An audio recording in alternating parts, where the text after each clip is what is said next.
أعوذ بالله من الشيطان الرجيم.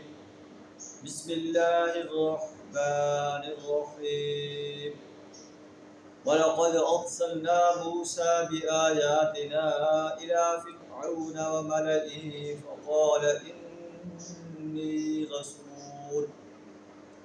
فقال إني رسول رب العالمين. فلما جاءهم بآياتنا إذا هم منها يضحكون وما نريهم من آية إلا هي أكبر من أختها وأخذناهم بالعذاب لعلهم يرجعون.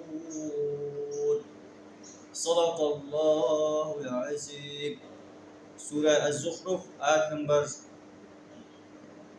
46 تا 48 آپ کے سامنے تلاوت کی، جن کا ترجمہ کچھ اس طرح ہے: وَلَقَدْ أَرْسَلْنَا مُوسَىٰ بِآيَاتِنَا إِلَىٰ فِرْعَوْنَ وَمَلَئِهِ. ہم نے موسیٰ علیہ السلام کو اپنی نشانیوں کے ساتھ فرعون اور اس کے سرداروں کی طرف بھیجا، اور آپ نے کہا انی رسول رب العالمین، میں رب العالمین کا رسول ہوں. موسیٰ علیہ السلام کا واقعہ بیان فرما کر اللہ تعالیٰ قریش مکہ کو خبردار کر رہا ہے کہ جس طرح موسیٰ علیہ السلام نے جا کر فرعون کو توحید کی دعوت دی، فرعون نے آپ کو جھٹلا دیا اور کہا کہ تو جادوگر ہے، اور فرعون جو ہے موسیٰ علیہ السلام کی کو ڈس آنر کرتا رہا. اسی طرح تم بھی نبی صلی اللہ علیہ وسلم کی دعوت کا انکار کر رہے ہو، آپ کو ساحر اور مجنون کہتے ہیں. اور پھر اللہ نے فرعون کا جو حشر کیا وہ بھی تمہارے سامنے ہے.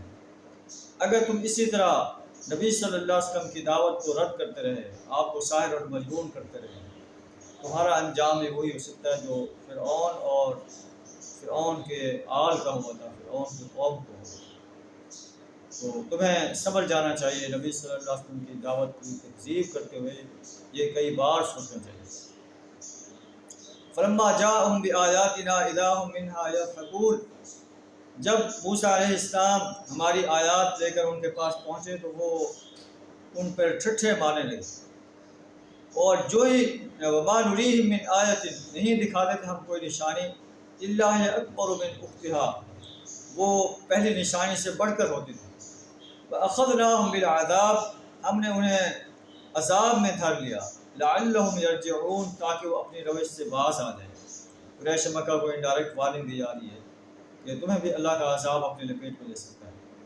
جب عذاب آتا تو موسیٰ علیہ السلام کہتے ہیں یا ساحر ادع لنا ربک بما عہد عندک، اے جادوگر اپنے رب کی طرف سے جو منصب تجھے حاصل ہے اس کی بنا پر ہمارے لیے دعا کرو، اننا لمہتدون، ہم ضرور راہ راست پر آ جائیں. فلما کشفنا عنہم العذاب اذا هم ینکثون، اور پھر جب ہم اللہ اپنا عذاب ان سے دور کر دیتے، اپنے اس عہد کو توڑ دیتے. یہ ایک منظر ہے قریش کے لیے کہ وہ طرز عمل اختیار نہ کریں جو موسیٰ علیہ السلام کی قوم نے آپ کے ساتھ کیا تھا.